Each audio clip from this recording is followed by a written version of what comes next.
The restriction. Commander Sarah Chen stood at the observation deck of Luna Base, watching Earth's last military vessels being dismantled. The Galactic Federation's Oversight Committee had been clear. Humanity's fleet was too aggressive and needed to be reduced to maintain peace. Only civilian ships would be permitted, with strictly regulated technology. "They're finishing the last destroyer now," reported Dr. James Rodriguez, the base's chief scientist. His usual energetic demeanor was subdued as he joined her at the window. "The Federation observers seem pleased with our compliance." Sarah's jaw tightened. After first contact 5 years ago, the Federation had seemed like humanity's gateway to the stars. Instead, they'd become humanity's wardens, dismantling Earth's defenses piece by piece under the guise of peaceful integration. "Have you noticed something odd about their technology restrictions?" James asked quietly, making sure no alien observers were within earshot. "They're specifically limiting our quantum computing capabilities and certain energy configurations, but the limitations seem targeted." Sarah turned to face him. "What do you mean?" "I've been analyzing their restriction protocols. They're not just limiting military technology, they're preventing us from developing specific technological paths, almost as if—" He hesitated. "As if what?" "As if they're afraid of what we might discover." Before Sarah could respond, her neural implant buzzed with an urgent message. Admiral Kenzo Tanaka, one of the few military leaders still active after the restrictions, needed to see them immediately. In his underground office at Luna Base, the Admiral waited with Dr. Maya Patel, Earth's leading quantum physicist. "What I'm about to share is classified at the highest level," Kenzo began without preamble. "Dr. Patel has discovered something in the Federation's restriction protocols that changes everything." Maya stepped forward, her dark eyes intense. "The restrictions aren't just about keeping us weak. They're about preventing us from discovering something fundamental about quantum mechanics, something the Federation themselves might not fully understand." She brought up a holographic display showing complex equations. "Their limitations on quantum computing aren't random. They're specifically designed to prevent us from exploring certain quantum states that, theoretically, could lead to technology far beyond their current capabilities." "How is that possible?" Sarah asked. "They're centuries ahead of us." "Are they?" James leaned forward, studying the equations. "Or have they just been maintaining the same level of technology for so long they've stopped innovating?" "Exactly," Maya nodded. "Their technology is advanced, but it's static. They found one path that works and stuck to it. But humanity, we approach problems differently. We innovate, adapt, find new solutions." Admiral Tanaka's expression was grim. "We've confirmed that every species in the Federation has been subjected to similar restrictions. They call it peaceful integration, but it's really about control, keeping everyone at carefully managed technological levels." "But they made a mistake with us," Maya continued. "By trying to restrict our quantum research, they've actually pointed us toward exactly what they're afraid of. I've been working on something in secret, a new approach to quantum mechanics that could change everything." Sarah looked between them. "What do you need from us?" "We're establishing a covert research facility in the lunar caves," Kenzo explained, "outside Federation oversight. Dr. Patel needs protection and resources to continue her work. If she's right, we might not just be able to bypass their restrictions. We could develop technology that surpasses anything the Federation has." "It's risky," James warned.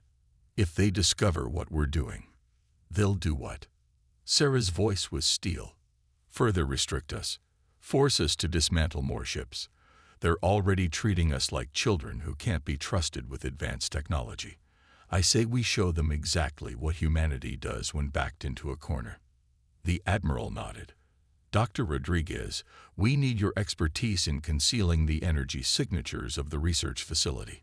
Commander Chen, you'll oversee security and coordinate with our remaining allies in the military." Sarah looked back toward Earth through the office's small window, where the last pieces of humanity's fleet were being reduced to scrap under alien supervision. The Federation thought they were witnessing humanity's submission. Instead, they were watching the beginning of a revolution. "They think these restrictions will keep us weak," she said quietly. "They don't understand that humanity is at its most dangerous when someone tells us what we can't do." Maya smiled, bringing up more complex quantum equations. "Let me show you what I've discovered." The Federation has been using the same quantum technology for centuries. But there are other paths they've never explored. Paths that could lead to something unprecedented. As the others gathered around the holographic display, Sarah felt a surge of determination. The Federation had sought to cripple humanity, to force them into submission through technological restrictions. Instead, they had given humanity exactly the push needed to achieve something revolutionary. The real work was just beginning. Hidden innovation. 6 months after the Federation's restrictions began, Luna Base's deepest caverns had been transformed. Behind layers of sensor-blocking materials and false geological readings, Dr. Maya Patel's quantum research facility hummed with energy that officially shouldn't exist. "The latest test results are beyond anything we expected," Maya announced to the small group gathered around her experimental chamber. The quantum core at its center pulsed with a soft blue light that seemed to shift and flow like liquid. Commander Chen studied the readouts. "You're sure the Federation's sensors can't detect this?" "Dr. Rodriguez's shielding is perfect," Maya assured her. "As far as their instruments are concerned, this entire section of the lunar crust is just standard mineral deposits." James nodded, though dark circles under his eyes betrayed the endless hours he spent perfecting the facility's camouflage. The real breakthrough is what Maya's discovered about quantum states. The physicist brought up a holographic display showing complex wave patterns. The Federation's quantum technology operates on what they consider the only viable frequency, but by restricting us from using it, they forced us to look deeper. We found something they missed: quantum states that can exist in multiple configurations simultaneously. In simple terms, Sarah asked, "Their technology is like a river that only flows in one direction. Ours," Maya gestured to the pulsing core, "is like water that can instantly change its state from liquid to vapor to solid, adapting to any situation. We're calling it adaptive quantum technology." Admiral Tanaka, who had been quietly observing, stepped forward. "What are the practical applications?" "Everything," Maya said with barely contained excitement. "Energy systems that can reconfigure themselves instantly, shields that can adapt to any weapon, but most importantly, ships that can transform their entire structure at the quantum level." She brought up another hologram showing a vessel design. "Imagine a ship that could change from a simple cargo hauler to a warship in seconds, its entire molecular structure shifting to whatever form is needed. The Federation's static technology wouldn't stand a chance against something that can adapt faster than they can target it." "How close are we?" Sarah asked. "The prototype is ready for testing," James said. "We've converted one of our permitted civilian vessels. From the outside, it looks exactly like what the Federation allows us to have. But inside—" "Show me," Admiral Tanaka ordered. The group moved through secured tunnels to a massive underground dock. A small transport ship hung suspended in the chamber, looking utterly unremarkable. Maya typed commands into her console, and suddenly the vessel's hull began to flow like quicksilver. Weapon ports appeared and disappeared. The entire structure streamlined itself, then expanded, then split into smaller components before reforming.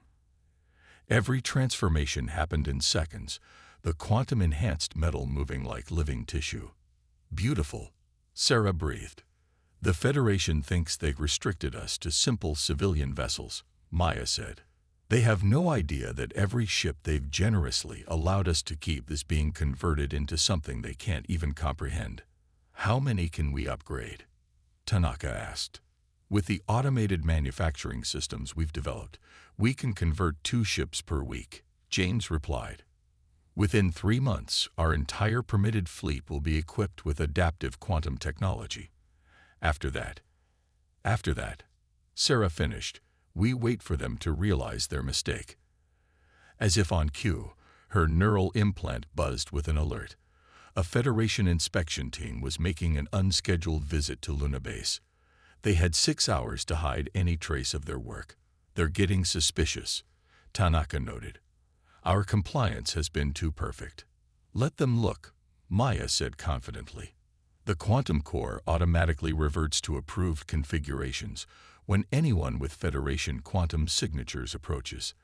They'll see exactly what they expect to see: a weak, compliant humanity accepting their technological restrictions. Sarah watched the prototype ship transform back into its civilian configuration, all traces of its true capabilities vanishing like they had never existed. The Federation had sought to prevent humanity from developing advanced quantum technology. Instead, they had forced humanity to develop something far more powerful. "How long until they realize what we've done?" James asked quietly. "They won't," Sarah replied, "until it's too late." First strike. The attack came without warning.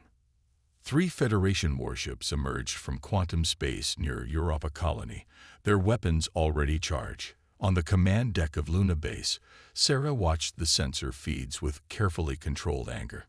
"Colonial Administrator Chen," the Federation commander's voice boomed through the communication channels.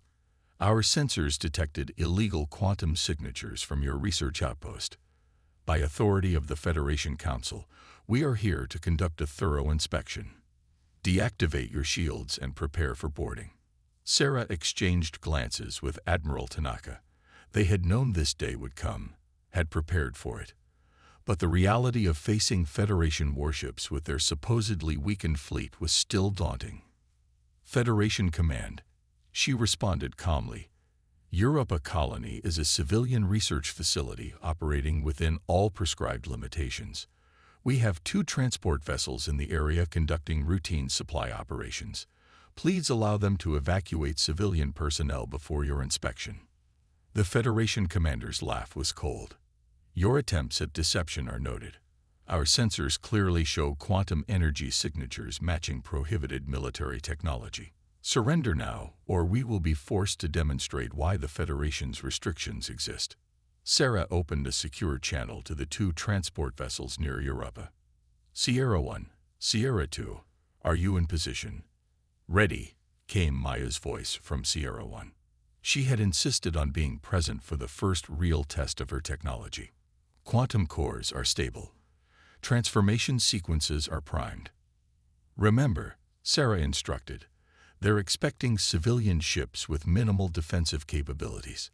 Let's show them exactly what humanity does with restrictions." The Federation warships moved into attack formation, their ancient but powerful weapons targeting the seemingly defenseless transports. On Luna Base's tactical display, Sarah could see the enemy vessel's energy signatures, strong, stable, and utterly predictable.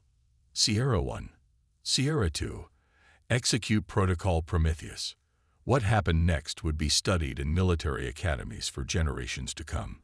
The 2 human transport ships seemed to dissolve, their structures flowing like liquid metal. Where 2 vulnerable civilian vessels had been moments before, now stood configurations of technology that shouldn't have been possible. Sierra 1 split into 3 smaller craft, each one's quantum structure optimized for speed and maneuverability.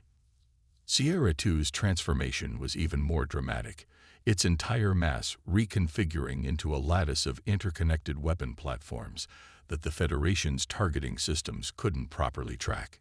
"Impossible." The Federation commander's shock was clearly audible. "Their ships are changing. You restricted us from using your quantum technology." Sarah broadcast on all frequencies. "So we made something better. Sierra 1, Sierra 2, demonstrate humanity's response to limitation." The battle that followed was embarrassingly one-sided. Every time the Federation ships adjusted their weapons to target one configuration, the human vessels would transform into something else. Shields became weapons, weapons became propulsion systems, and entire ship structures flowed between states faster than the Federation's static technology could adapt. Within 15 minutes, 2 Federation warships were disabled, their crews trapped inside vessels that could no longer maintain quantum coherence. The third managed to fire a desperate shot at Europa colony itself, but Sierra 2 simply transformed into a massive shield array, absorbing and redirecting the energy. "This is Colonial Administrator Chen to Federation Command," Sarah broadcast, allowing herself a small smile. "Your inspection teams are welcome to examine our civilian transport vessels. I'm sure you'll find them operating entirely within the restrictions you placed on us, though you might want to send ships capable of actually reaching Europa first." The disabled Federation vessels hung in space, their crews forced to watch as the human ships transformed back into innocent-looking transports. On Luna Base's command deck, Admiral Tanaka finally allowed himself to laugh. "How long until they realize what just happened?" he asked. "Oh, they know," Sarah replied, watching the quantum energy readings from the Federation ships fluctuate in confusion. "They just don't understand how. Everything we use technically falls within their restrictions. We're just using it in ways they never imagined possible. Maya's adaptive quantum technology performed better than our simulations predicted," James noted, studying the battle data. "The Federation ships couldn't even maintain target locks through the transformation sequences." "Send the data to all our hidden facilities," Tanaka ordered. "Every ship in our fleet needs to be upgraded immediately. The Federation won't take this humiliation lightly." Sarah nodded, already seeing increased quantum communications between Federation worlds. They had just demonstrated that humanity wasn't nearly as weak or compliant as the Federation had believed. The real question was, how would they respond when they realized that every civilian ship in Earth's permitted fleet could do the same thing? "They sought to cripple us," she said quietly, watching Europa colony's defensive systems come back online. "Instead, they forced us to become something far more dangerous than a conventional military power. We became innovators." The revolution spreads. News of the Europa incident spread through the galaxy like a quantum wave, despite the Federation's attempts to suppress it. 3 months after humanity's adaptive ships had humiliated the Federation fleet, Luna Base received an unexpected visitor. Ambassador Cripple of the Meridian species managed to slip through Federation surveillance by disguising their visit as a routine trade inspection. In Sarah's secure office, the tall, crystalline being's surface rippled with colors of excitement and anxiety. "We saw the quantum signatures," Cripple said, their translator struggling to convey their emotional overtones. "Your ships, they changed in ways that should not be possible. The Federation claims it was a malfunction in their sensors, but we know better." Sarah studied the ambassador carefully. The Meridians had been one of the first species restricted by the Federation, their natural ability to manipulate crystalline structures deemed too dangerous for galactic stability. "What exactly are you asking, Ambassador?" "The Federation didn't just restrict us." Criple's surface darkened with old anger. "They forced us to forget. Each generation knows less than the last about our true capabilities. But seeing your ships, it awakened something in our collective memory." Maya, who had been quietly observing, stepped forward. "Your species naturally manipulates molecular structures, doesn't it? Just like our adaptive quantum technology, but biological rather than technological." "Yes." Criple's surface blazed with recognition patterns. "The Federation claims it's too dangerous, that it could destabilize the galaxy. But you've proven there are other paths than the ones they permit." Admiral Tanaka joined them, bringing up the secure holographic display. "We've detected similar quantum signatures from 12 other restricted species since Europa. They're all starting to remember what the Federation made them forget." "The Federation didn't just restrict technology," James added, reviewing data from their quantum sensors. "They'd been systematically suppressing any species that could potentially develop alternatives to their static quantum engineering." Sarah made a decision. "Ambassador Cripple, would your people be interested in a technological exchange? Not Federation-approved technology, but something new. Something that combines humanity's adaptive quantum innovations with your species' natural crystalline manipulation." Crippled surface erupted in patterns of joy. You would share your discoveries, even after what happened to your fleet. Especially after what happened to our fleet, Sarah smiled. The Federation tried to keep us weak by forcing us to work with limited resources. Instead, they taught us the most valuable lesson possible: how to do more with less.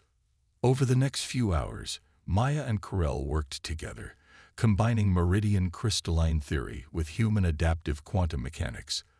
The results exceeded everyone's expectations. "This is revolutionary," Maya breathed, studying the simulations.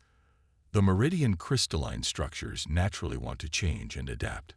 Combined with our quantum technology, we could create ships that don't just transform. Cripple finished, their surface pulsing with excitement. They evolve. Word spread quietly through the restricted species. More ambassadors made secret visits to Luna Base, each bringing their own forgotten knowledge and unique perspectives. The Jean, masters of energy manipulation before the Federation restricted them. The Vox, whose atmospheric technology had once let them reshape entire worlds. Species after species, all remembering what they have been forced to forget. The Federation made a crucial mistake, Sarah observed, watching Maya work with a group of alien scientists in the quantum lab. They thought restricting us would keep us dependent on them. Instead, they created a network of species, all solving the same problem from different angles. "How long until they realize what's happening?" James asked, monitoring the quantum signatures that masked their work from Federation sensors. "They already suspect," Tanaka replied. "Our intelligence suggests they're mobilizing their main fleet. They'll try to make an example of Earth, show what happens to species that dare to innovate beyond their restrictions." "Let them come," Sarah said, watching a joint human meridian test ship flow between configurations, its crystalline enhanced quantum structure moving like living metal. "They're about to learn that evolution only speeds up under pressure." The Federation had sought to create a galaxy of dependent, restricted species.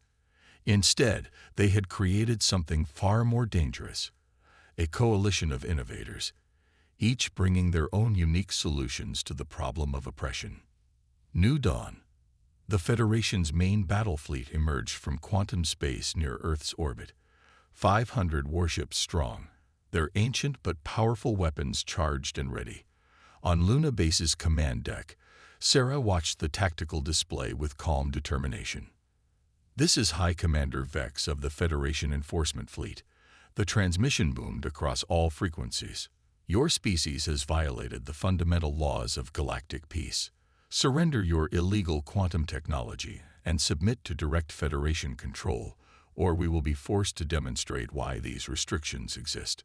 Sarah opened a channel to her own fleet, 50 ships that officially didn't exist, each one combining human adaptive quantum technology with innovations from a dozen formerly restricted species. "Remember your training," she broadcast. "The Federation's technology is powerful, but it's static. They haven't evolved in centuries. Show them what real innovation looks like." Maya's voice came through from the flagship, now enhanced with meridian crystalline structures. "Quantum cores are stable. Hybrid systems are synchronized. All ships report ready." "They outnumber us 10 to 1, James noted from his tactical station. "No," Sarah smiled. "They're facing something they've never encountered before. True technological evolution." The Federation fleet moved into their standard attack formation, a strategy unchanged for millennia. In response, the Earth ships began to transform. But these weren't the simple configurations from the Europa incident. These ships flowed like living creatures, their quantum crystalline structures adapting and evolving in real time. The first Federation volley passed harmlessly through spaces where Earth ships had been microseconds before. The return fire came from vessels that transformed as they attacked, each shot fired from weapons that evolved to counter Federation shields. "Impossible." High Commander Vex's voice shook. "Their ships are learning. You tried to keep us weak," Sarah broadcast to the Federation fleet. "You tried to make us forget what we could become. Instead, you taught all of us, how to evolve beyond your limitations." The battle that followed would reshape galactic history. Federation ships, despite their numerical advantage, found themselves facing vessels that adapted faster than they could target. Every tactic they had perfected over centuries met an instant counter-evolution. Krill's voice came through the command channel, their crystalline ships flowing like liquid light between the Federation formations. The Meridian remembers. We will never forget again. Other voices joined in. The Jean's energy ships dancing through Federation fire, the Vox's atmospheric manipulators creating chaos in enemy formations. Species after species, each demonstrating what they had become when freed from restriction. Their central formation is breaking, James reported, watching Federation ships attempt to retreat from battles they no longer understood how to fight. Now, Sarah ordered, show them why evolution always wins. The combined fleet moved as one, their ships flowing together into configurations that defied traditional physics. Federation vessels found themselves trapped in quantum fields that evolved faster than their ancient technology could process. Within 2 hours, the mighty Federation fleet hung disabled in space, their crews forced to watch as the ships they had called primitive transformed into something beyond their comprehension. This is Colonial Administrator Chen to the Federation fleet, Sarah broadcast. Your restrictions taught us something valuable. True strength doesn't come from raw power. It comes from the ability to adapt, to evolve, to become something new. She paused, watching the quantum readings from the Federation ships fluctuate in confusion. We're offering you a choice. Join us in evolution, or remain locked in your static past. The galaxy is changing. The only question is whether you'll change with it. Hours later, in Luna Base's main conference room, Sarah watched representatives from dozens of species, including several former Federation worlds, sign the new Galactic Concordat. Its first article formally abolished all technological restrictions.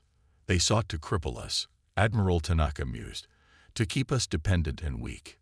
Instead, Maya finished, watching their combined fleet's quantum signatures pulse with new evolutionary patterns. They created something they never imagined possible.